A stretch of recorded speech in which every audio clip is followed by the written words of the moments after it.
Okay, y'all. Oh. Okay, y'all. Test, test, 1, 2, test, test. Hello? Test, test. Can you bring this one up? Test, test, 1, 2, test, 1, 2, 3.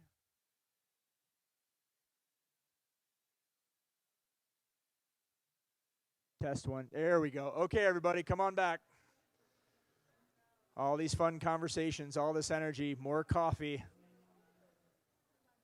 Butts in seats. Let's go. We got more fun to do. Come on back, gang. Grab your water, grab your cup. Nobody's leaving. I hear a lot of, I'm not going anywhere. I'll catch up with you in a minute. You're going to have all kinds of time tonight at the gathering to make irresponsible choices. So just go ahead, grab some coffee. Come on back. Again, Mr. Deputy Secretary, thank you so much for joining us. Conversation was a real pleasure. And we've got more to do, gang. So thank you for sticking around. Thank you for being here. Thank you for staying engaged in the conversation. So, wildlife, birds, water, some could argue even air, all move across the border. Linking ecosystems in the borderlands, their movements, and also linking the borderlands to other ecosystems across North America. So our next panel is going to dive into these critical pathways. And the session is going to be moderated by the esteemed Dr. John Sanderson, Director of CSU's Center for Collaborative Conservation. The floor is yours, Dr. Sanderson. Okay, thank you. Buenos días a todos. Thank you for being here. As Luis said, our purpose today is to really explore the importance of connectivity across the border, and we mostly are thinking about that in terms of species and ecosystems and landscapes, but as we heard this morning, that connectivity very much, as an imperative, includes people as well. We have three really amazing panelists with us today. I'll start at the end there, where we have Dr. Osvel Hinojosa-Huerta, and Osvel is the director of the Coastal Solutions Fellows Program at the Cornell Lab of Ornithology. He is Mexican, grew up, born in Monterrey, I think, but has spent a lot of time in Northwest Mexico working on the delta restoration and other habitat and connectivity issues around there, and is currently in Ithaca. And will be, brings a particular focus on bird migration. Thanks for being here, Osvel. Thank you.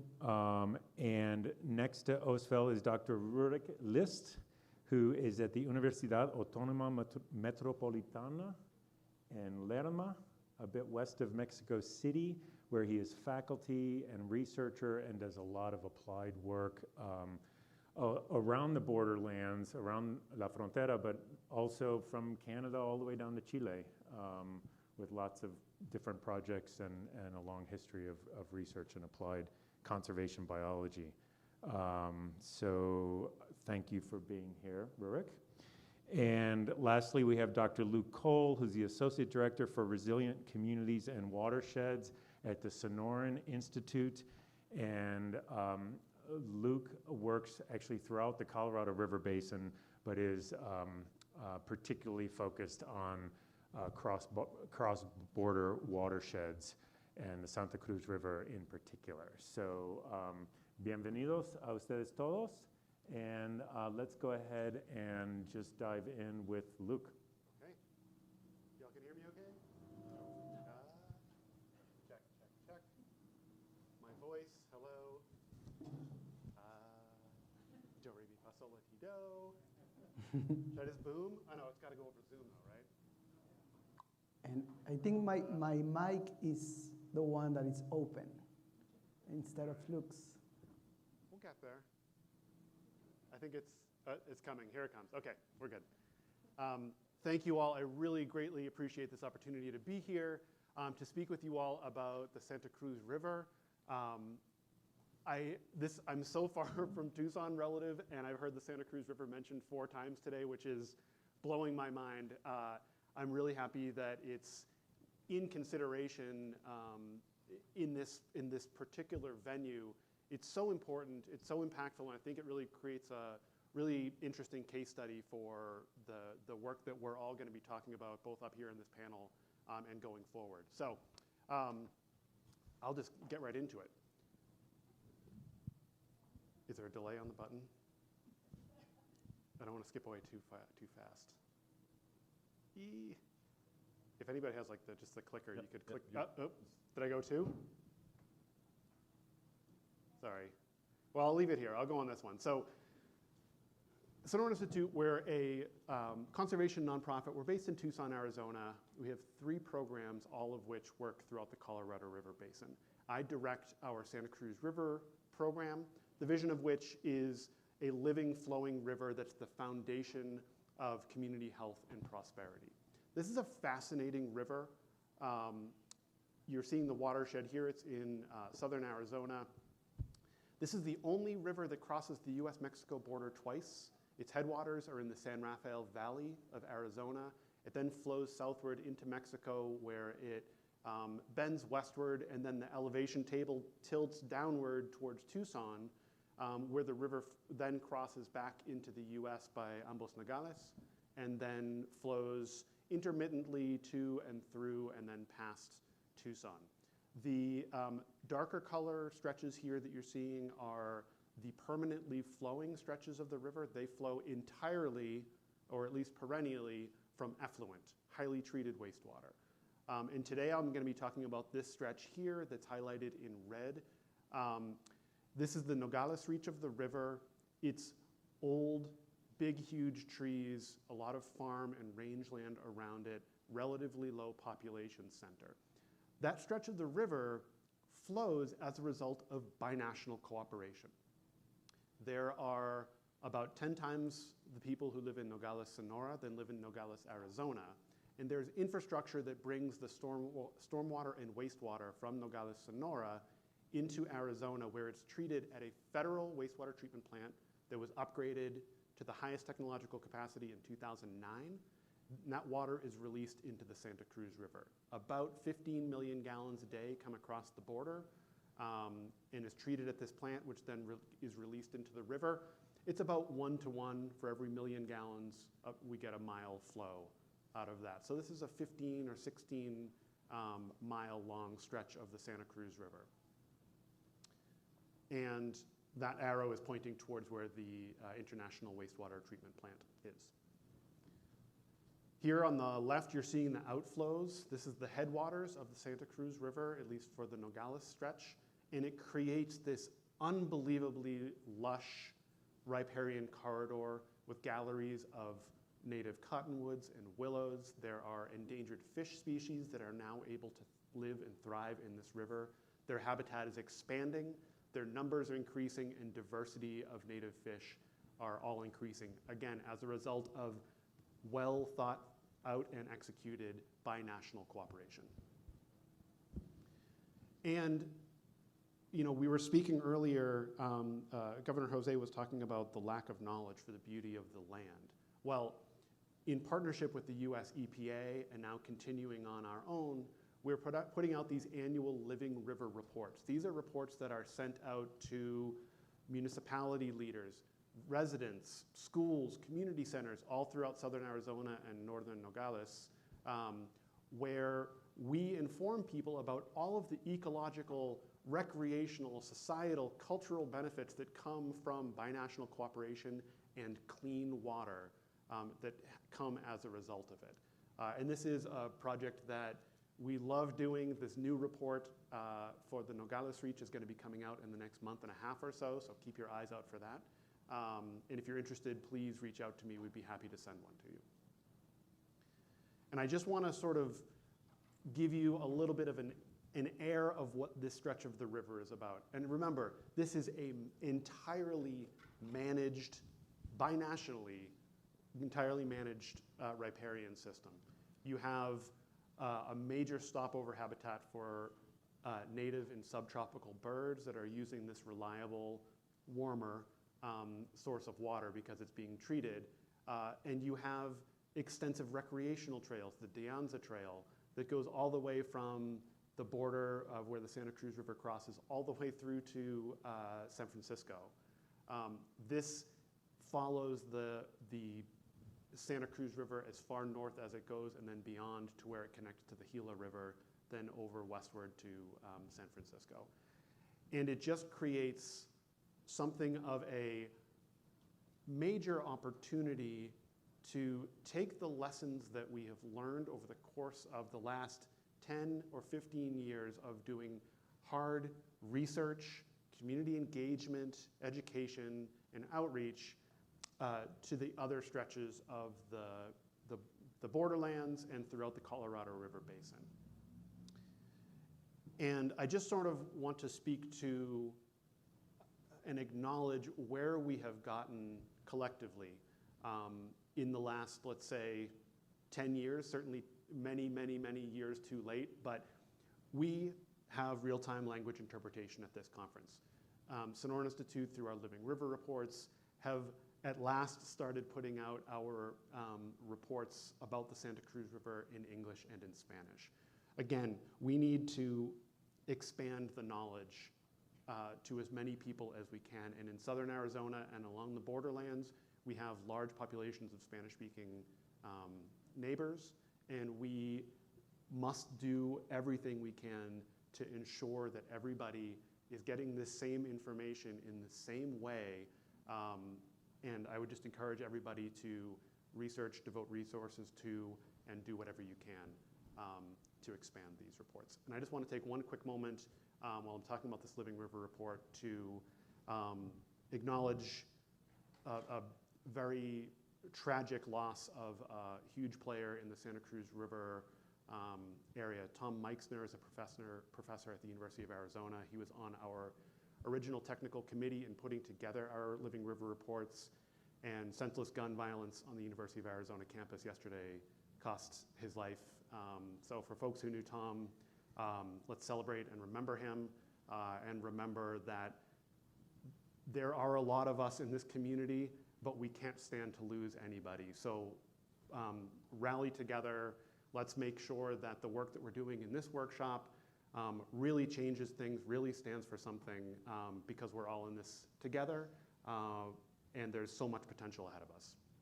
So with that, I'll conclude, hopefully on the happier and brighter note that we are all here. We have a huge community here on Zoom, and we can do this together. We're making huge progress, and there's a lot of lessons to be shared and learned throughout the rest of this workshop. So thanks, everybody.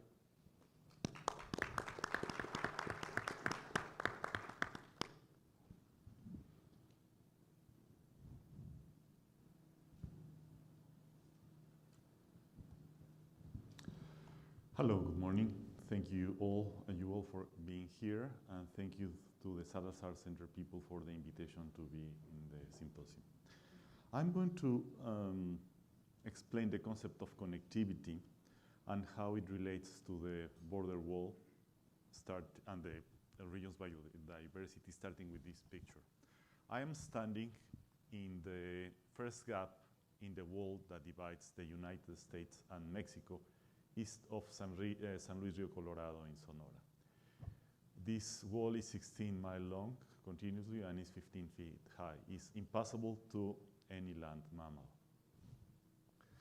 To put the context in the wall, let's imagine that we want to go from this hotel to the course stadium that is less than half a mile away. But there's a 16-mile wall on the way. Basically, it wouldn't be possible to get there through the city of Denver.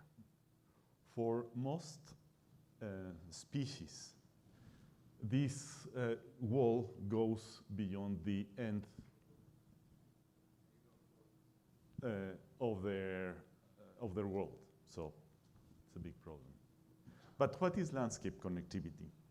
It is the degree to which the landscape facilitates or impedes the movement of a species among resource patches.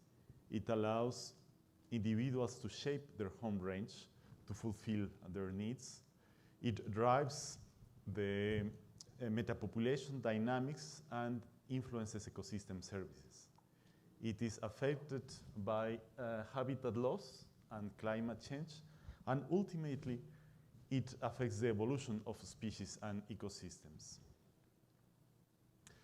When the Europeans of the 16th century arrived to the American continent, they found so many cultures or the remains of many more, like the Haida people of the Pacific Northwest, the Teotihuacan that had disappeared by the time they arrived, or the Incas in Peru.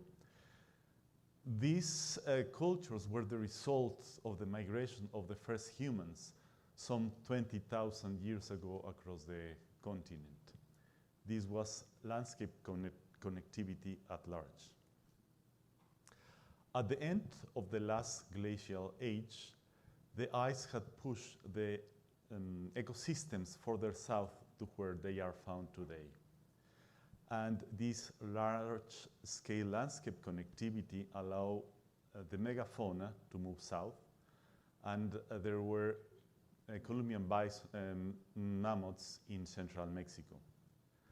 The relics of past connectivity are part of the Mexican cultural identity today.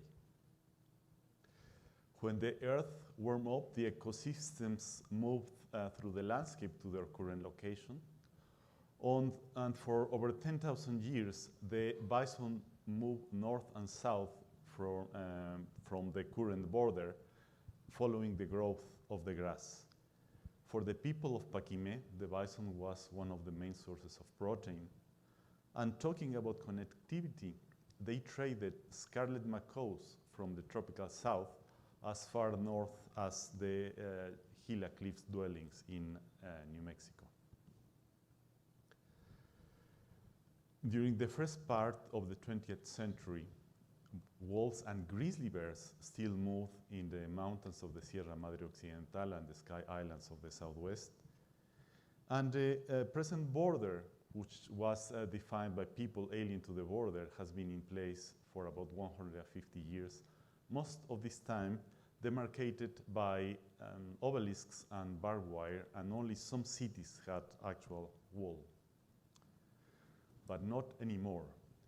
The landscape connectivity for the Janos bison herd, shown here, and the pronghorn that cross the border through their gaps is no longer possible for them to cross because of the Normandy barriers that were set up in the winter of 2008 and 2009 on the top picture.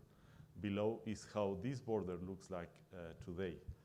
Notice the massive surreal scale of the wall in this uninhabited landscape. There are 11 species of medium and large-sized mammals whose populations are being affected or can be affected by the border wall. As an example of the impact of the wall on threatened species or species that are recovering, you can see here, the arrows represent the direction of the movement for the individuals from the main population. Here we can see two bison that just crossed the border fence through the barbed wire just a few months before it was retrofitted with Normandy barriers. Here we have a picture of El Jefe, taken in the Santa Rita Mountains of Arizona some years ago. And here, there's a picture of El Jefe taken just a few weeks ago in central Sonora. This was possible because there are still gaps in the wall, mainly in the mountainous areas. But in the places where the wall has expanded, it's already limiting the movement of carnivores through the border. As an example, this wall walked 20 miles along the border trying to find a gap in the wall unsuccessfully right here. Less than 15 years ago, individuals from the bighorn sheep population reintroduced in the Animas Mountains used to cross the border right here, same place where bison, pronghorn, mule deer, wolves, bear, and cougars used to cross. But now North America is largely physically divided. The impact of the border walls, especially in the context of climate change, is going to depend on how long the wall stands on the way of the movement of the species. There are many areas that have been identified as important for the movement of wildlife. This represents places where we can work to restore or maintain the connectivity. But to be successful, we need to do this working together. But how are we going to do it? How are we going to organize ourselves to do that? Thank you.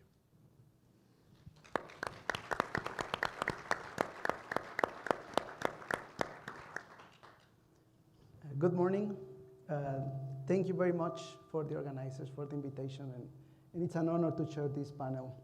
And I'm going to talk about connectivity, especially talking about birds and migration, but also how can we integrate the local conservation efforts that we have been seeing and discussing in the continental initiatives. And the basic premise is that the borderlands are a critical piece of the continental connectivity.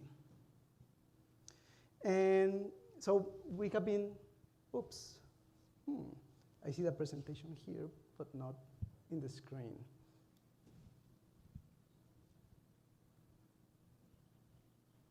There you go. No, you're good. Okay, perfect. Let's see. Just want to share this slide because it's beautiful.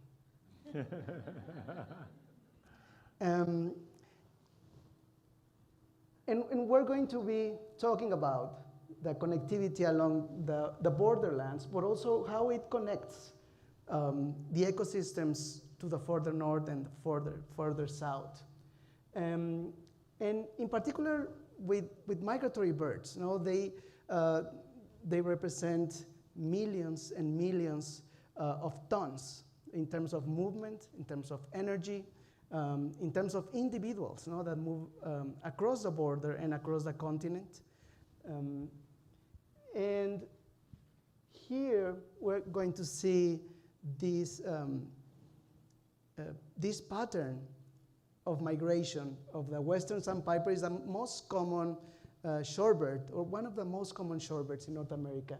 And the key element here that we're seeing is that they breed in the Arctic, they breed in Alaska, and then they move through North America, and then south into Mexico and the rest of Latin America during the winter, and basically connecting the whole continent. And the main reason why we are interested in conservation of these birds is because we have lost 2.9 billion birds, 3,000 millones de aves, and one of the groups that have suffered the most are the shorebirds and the migratory water birds in general. And just in the last 50 years. And the main reason that we have lost so many birds is because we are not protecting all of the sites along the Pacific Flyway or the Atlantic Flyway for that matter. And we need to protect all of these sites with partners in each of these sites. We need to protect, we need to create the capacity with each of these partners in these places where we are connecting the people and the sites. And circling back to the Borderlands region, to the Colorado River, and to the restoration project in that area.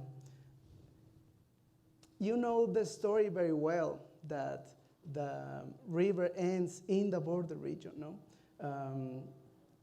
This is not in Mexico. This is to the right is in Mexico, and to the left is the U.S. So the river ends in the U.S. also, 160 miles from the border, from the sea. But despite the challenges that this region is facing, there is restoration, there is hope. There is work that is ongoing through the coalition of the Raise the River partners. And now we know that between 14 and 17 million birds use these wetlands, no, in their migration, like this yellow rump warbler. And also, it's really important for Yuma Ridgeway rail and least bittern for resident birds or short distance migrant. That thanks to the efforts in the Hardy River, a tributary of the Colorado, their habitat has been improved. There are about 2,000 hectares of marshlands that have been restored, and this is just a portion.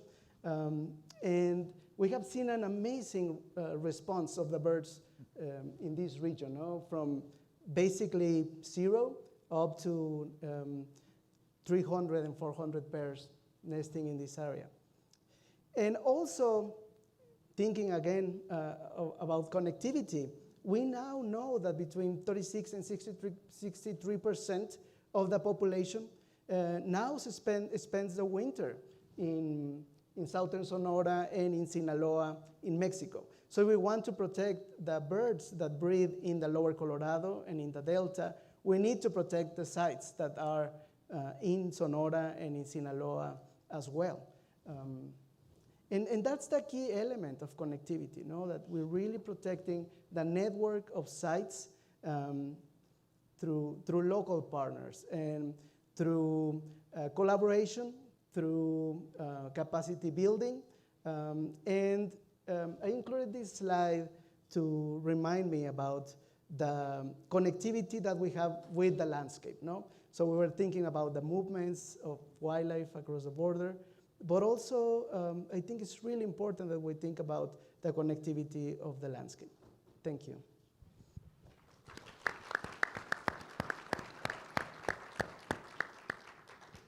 Thank you all. That was excellent. And just a reminder, some of you are already putting questions in Slido. I'm paying attention to that. So if you have something that you're particularly curious about, go ahead and throw it in there or chime in on other suggestions. Let me start by asking each of you something about, so we all know about the wall and the impacts that's having. But what are some of the other causes of losses of connectivity across the border region? And I'm particularly curious about what do you think is really surprising? Like what don't we usually think about as a cause of a loss of connectivity? Do you want to start, Osvel? Sure, I'll be happy to. I will say that habitat loss in general, no? As we are losing each of these connecting dots along the landscape, that's been critical. And a lot of that habitat loss in the Sonoran Desert and the Chihuahuan Desert, along the whole Borderlands region has to do with water use, no? So I know that it's a big impact about the border wall, but we have been losing key pieces of the ecosystem by water diversions and the dams. So that's a critical piece, I think. Thank you. I agree with the loss of biodiversity, but the policies of both countries, more one than another, have also resulted in fewer interactions between the partners of both sides. And that is a very important loss of connectivity, because thanks to this collaborative work is that a lot of the results in terms of protected areas and work with species were successful in the past. So we are losing that very important connectivity, the human connectivity component. All of those, and I think dealing with the system like the Santa Cruz River that is so highly managed, long-term investment in operations and maintenance of the facilities and infrastructure that ultimately create the river has created some, if not outright loss, certainly loss of opportunity for extended engagement with the communities and expanded riparian restoration. That's not to say that the intent isn't there, but the funding to back it up has been very hard to come by over the years. Thank you. I'm going to circle back to this human component as well, because even though we're talking mostly about species and ecosystems, that's a really important piece. But let me ask a little bit also about this question of scale, which you've all spoken about. And what I think is super interesting about the three of you on this panel is that, Osvel, you work on species that fly literally thousands of miles. Rurik, you're particularly focused on species that are walking across large landscapes. And you're pretty hyper-localized on the Santa Cruz River. But I'm curious what each of you might say about the importance of different scales in your work and how the work in a local place then affects what's going on even at the continental scale. I'll stop there and let you guys chime in on that. So the role of scale and connectivity and the importance of work in a place and how that affects regions and continents. Do you want me to start? Sure. Okay. Yeah, no, I think that's critical. I mean, using again the example of migratory shorebirds or any of the migratory birds that nest in North America and then spend their winter south in Mexico, or even all the way down to South America. I mean, we need to understand their life cycle, their ecological needs. But what we have come to realize is that if we don't protect each of the habitats they use throughout their annual life cycle, we're not going to be able to succeed in protecting these species. So we need that understanding of the connectivity at the continental scale, but the work needs to happen locally. And the best way that it can happen is through very local efforts with local partners that have the resources and the capacity to implement successful conservation initiatives. Conservation work needs to happen at all scales, and the problem that causes the need to do this conservation work also operates on all scales. The corn syrup that is used on those soda cans is produced somewhere. Some of it is in the border with Mexico and is exported into the US because it's subsidized here. So if we don't take into account how the problems come from local to global sources, we won't be able to tackle them to solve them effectively.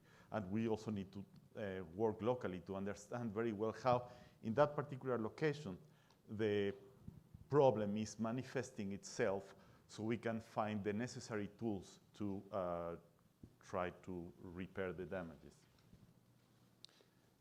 And I'll speak to the scale of involvement and why case studies like the Santa Cruz River are so impactful in the Borderlands region. So the work that we do engages with residents, schools, academic partners, other NGOs, states, federal level. So there's a very quick sort of mushrooming of the scale of involvement in here. And I think that using whatever opportunities we can to make sure that where we're dealing with sister cities or shared watersheds, whatever the situation should be, where there are case study successes in there, that those can be shared, deployed, considered all throughout the border region. And I think that works regardless of which border we're looking at and regardless of which state along the border we're dealing with.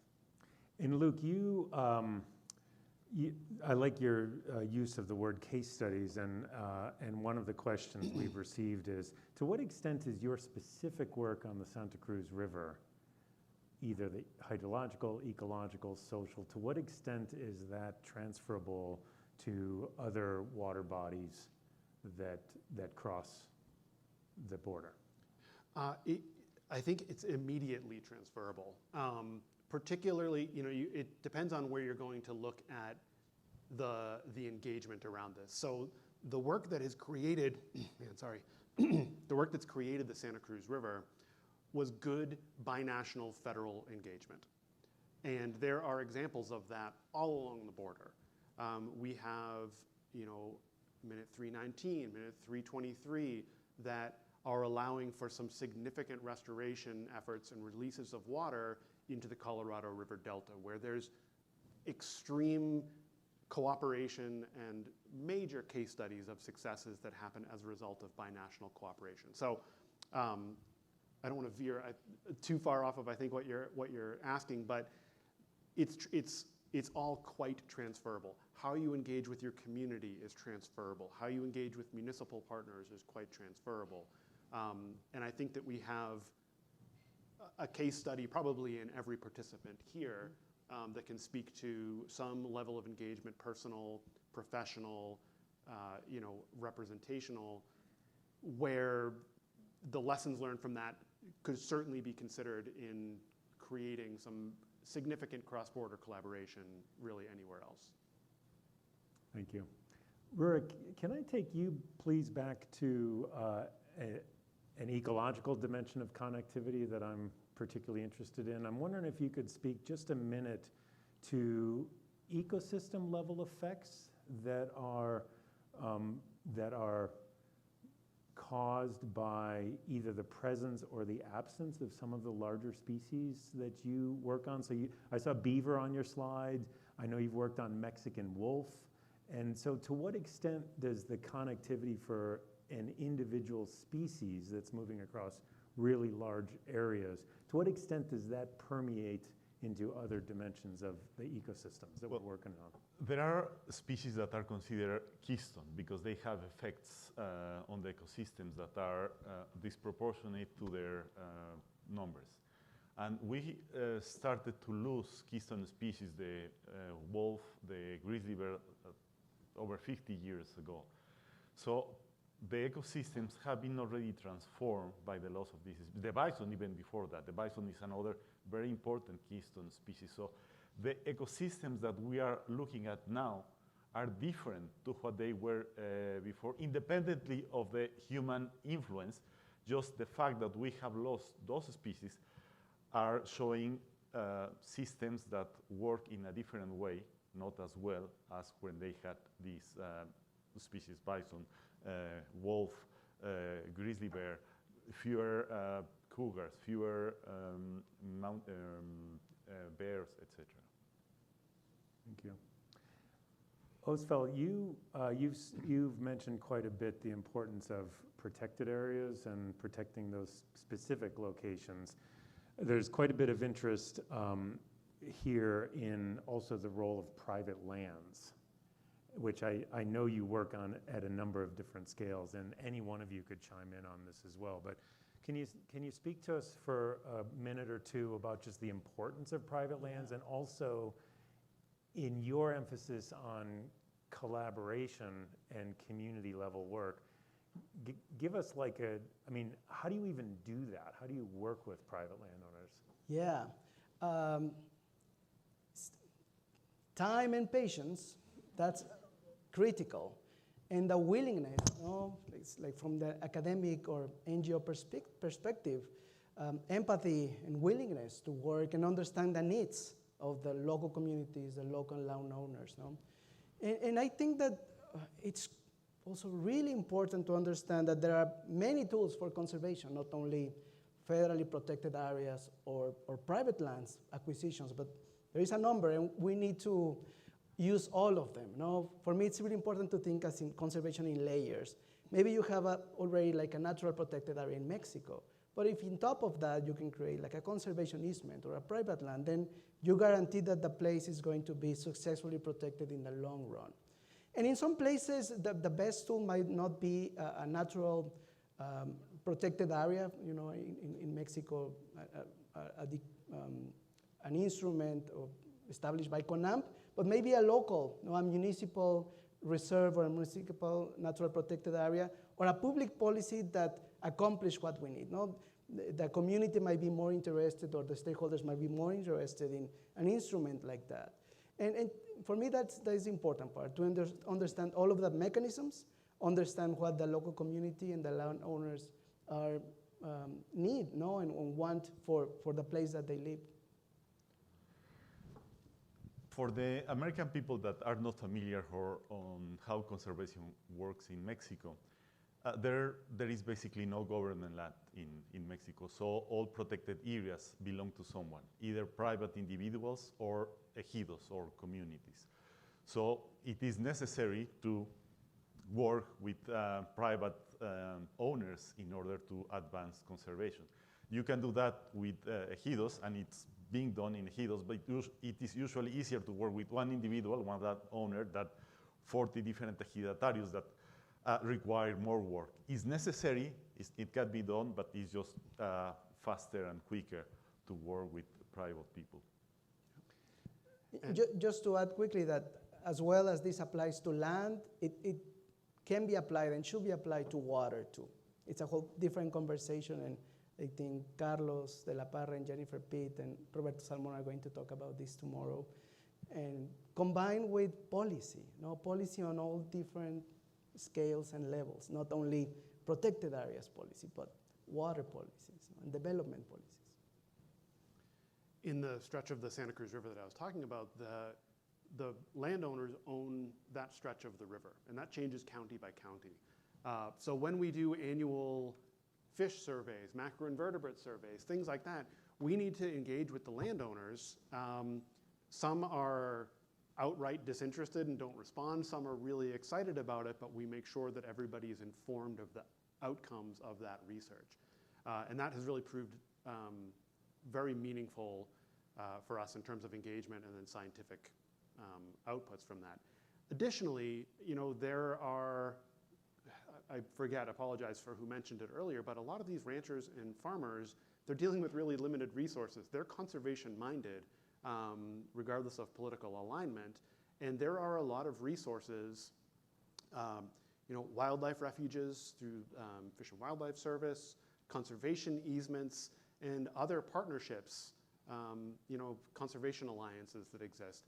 Those are all strong tools to bring in partners from the private landowners to give them some agency toward protecting the borderlands.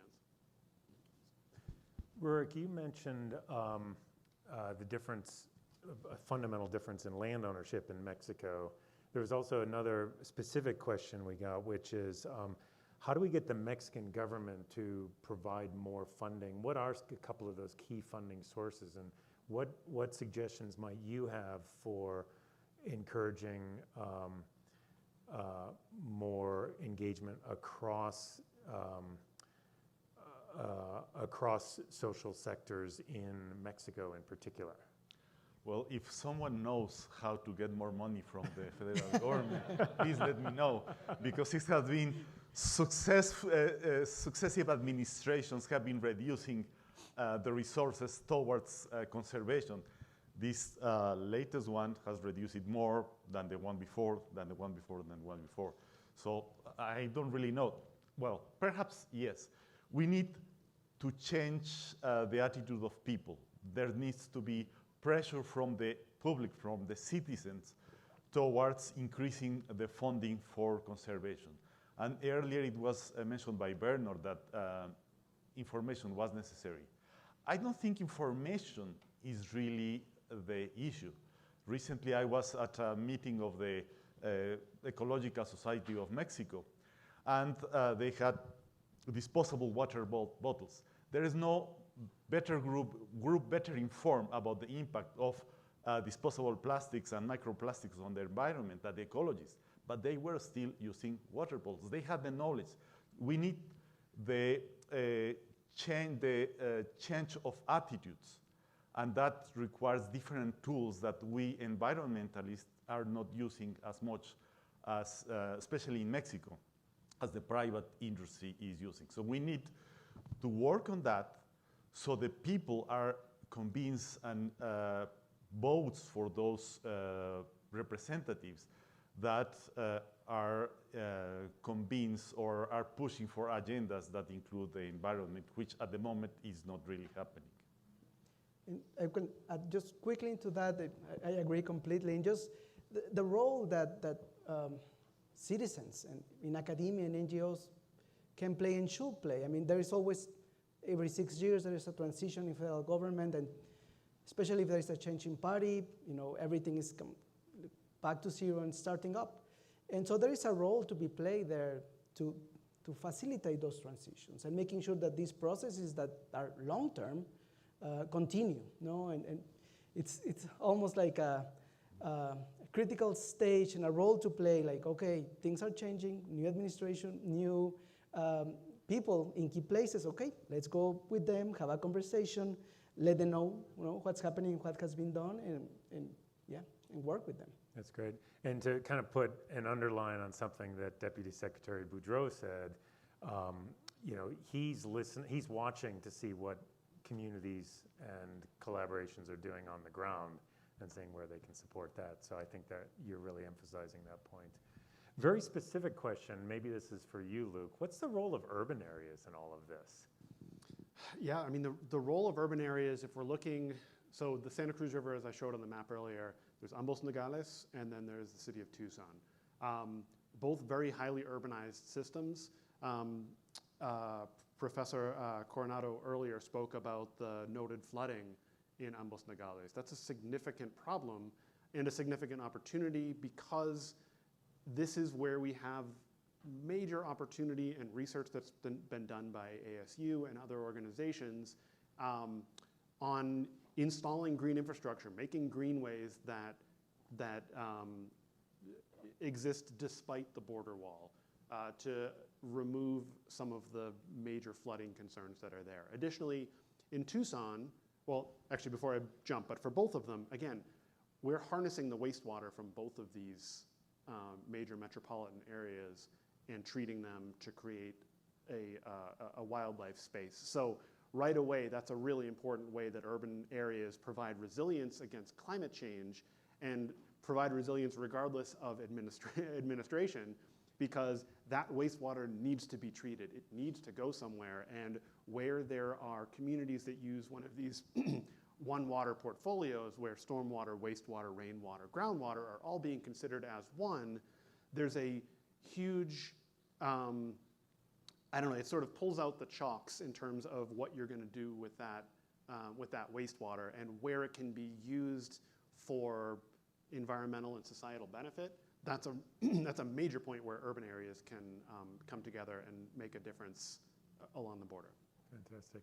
Osvel. No, I agree completely, and it's wonderful to see how this model of treated effluent is being replicated in other cities in Mexico, in San Luis and Mexicali, even down in La Paz. And just to add that, in addition to thinking the role of urban areas, think about the role of the urban disciplines.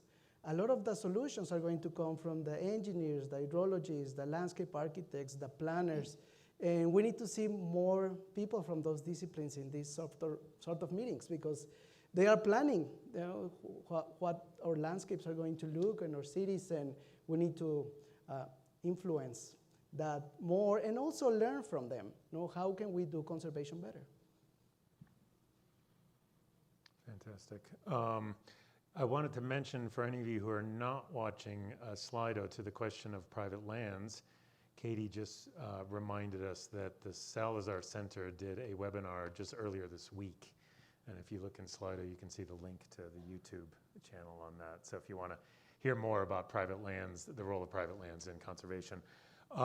We're not going to get to every question we've received, but there are a couple of more key areas that I want to ask you all about. One is, the region is changing.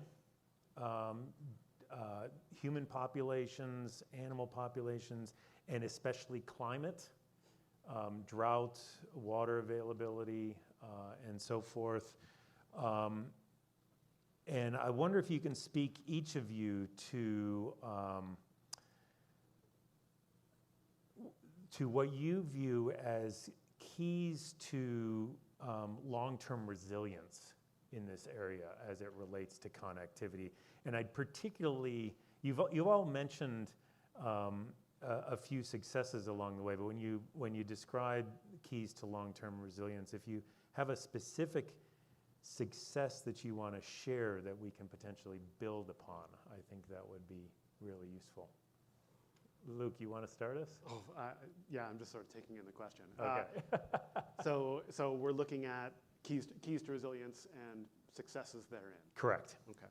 So I should have held my last answer, because I think that idea of a one water portfolio, which is becoming increasingly more common, the impacts of that are profound. So within the city of Tucson, still in the border community, they are, and the county that Tucson is in, Pima County, have extensive hundreds and hundreds of miles of these reclaimed water systems that are used for watering ball fields, golf courses where there are golf courses, and also creating flows in the Santa Cruz River. That happens regardless of rainfall, regardless of groundwater use. These are smart municipal uses of the entire water portfolio, and as a result, now we have permanent allocations of water coming into the Santa Cruz River that will provide, effectively like a conservation easement, will provide habitat for migratory and native species. So that's a major thing. Using what's there in your water portfolio wisely, it's happening more and more along the border. I think because we're being forced to. This drought, it's not stopping, and it's requiring really smart policy and technological solutions, and we're seeing them pop up more and more, and those need to get far more elevated as the huge successes that they are. Yeah, so I'll leave it at that. Thank you. Rurik. Well-preserved ecosystems are more resilient than disturbed ecosystems. So we need to restore ecosystems, all ecosystems in general.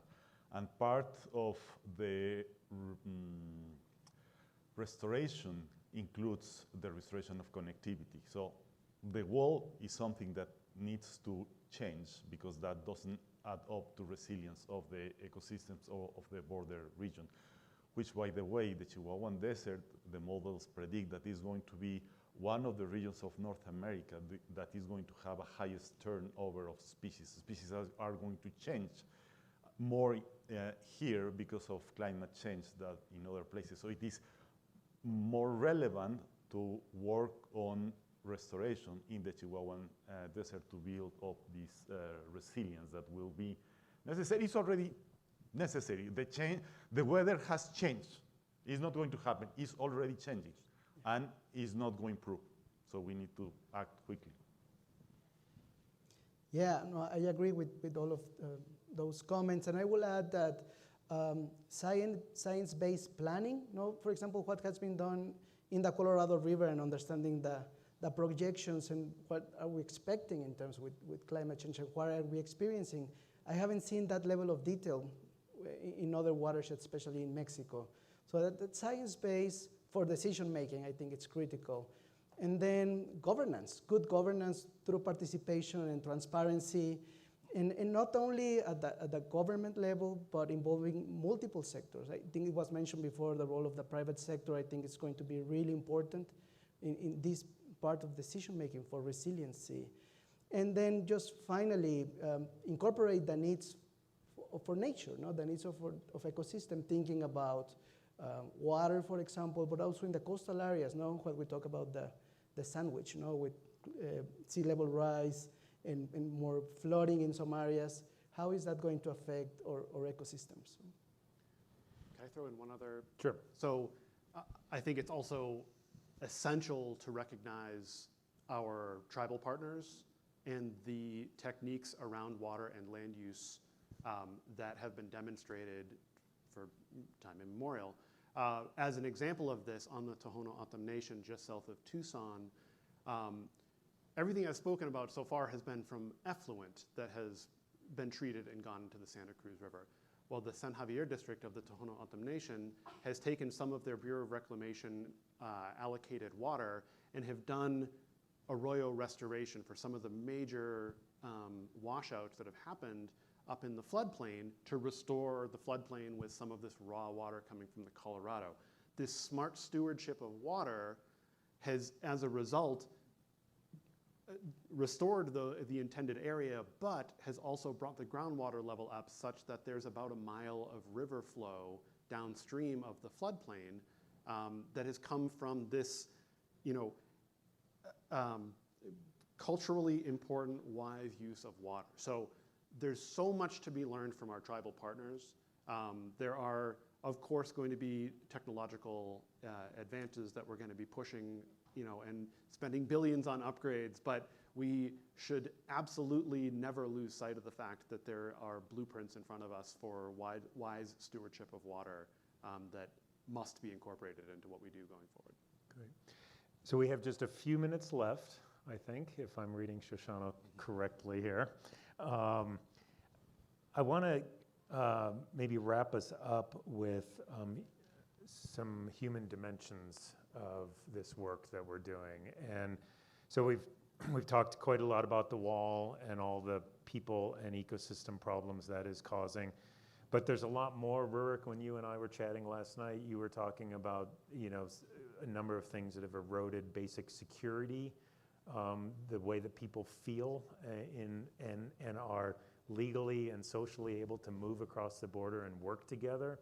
So can you all, each of you, speak a little bit to that multinational exchange at a scientific and technical and land manager and community level, and the importance of that? How might we restore that from where it is currently? Osvel, you want to start with that?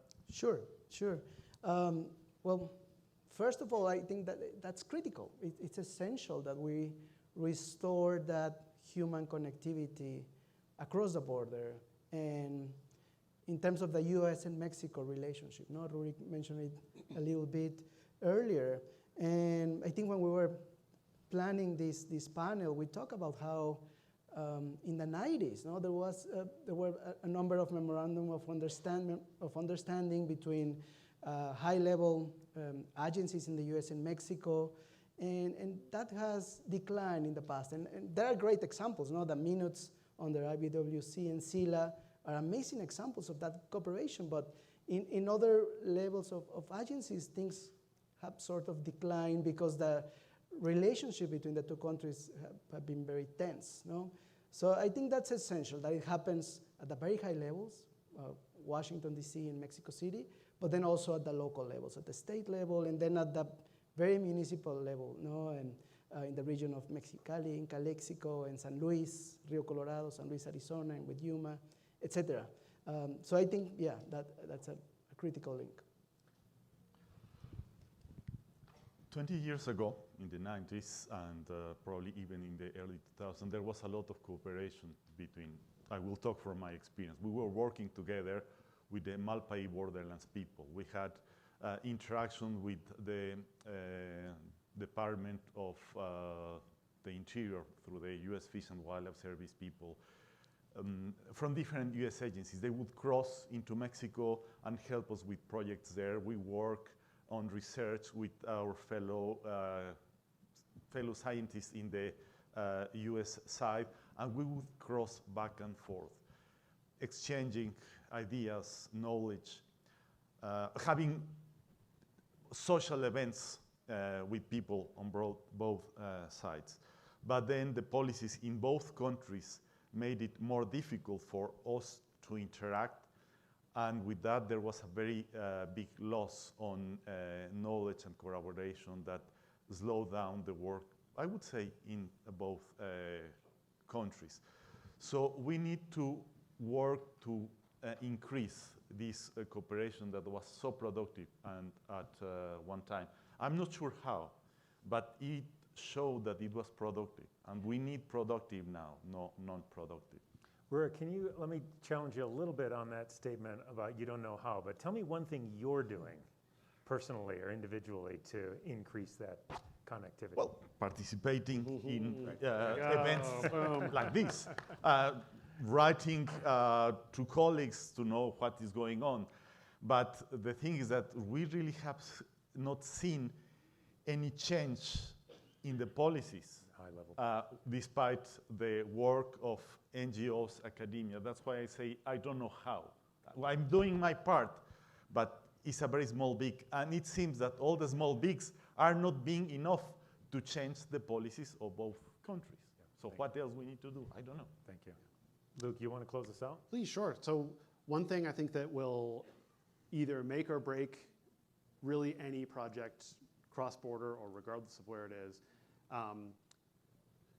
would be to ensure that there's community awareness and involvement about any sort of efforts from the start. In that, any community, and especially underserved communities, will rally against something that is being done to them, regardless of what the purpose is, whether it's for well-minded conservation or something horrible like the border wall. Getting community involvement and community awareness in from the very start is essential. So it's storytelling, it's meeting in people's backyards to sort of share shared visions for what the project could or should be or shouldn't be is absolutely essential, and that's a dialogue that happens across a wall or border, literally and figuratively. A lot of the pictures that we've seen today were, the horses and folks standing on either side of the border clearly having a conversation. Artwork that's properly desecrating the border wall. All of these things are really important in ways to tie the community together, to build resilience within the community and interest in the community and the backing of that community to support the work that we're all trying to do. I think that's a great way to close it out. So thank you all so very much.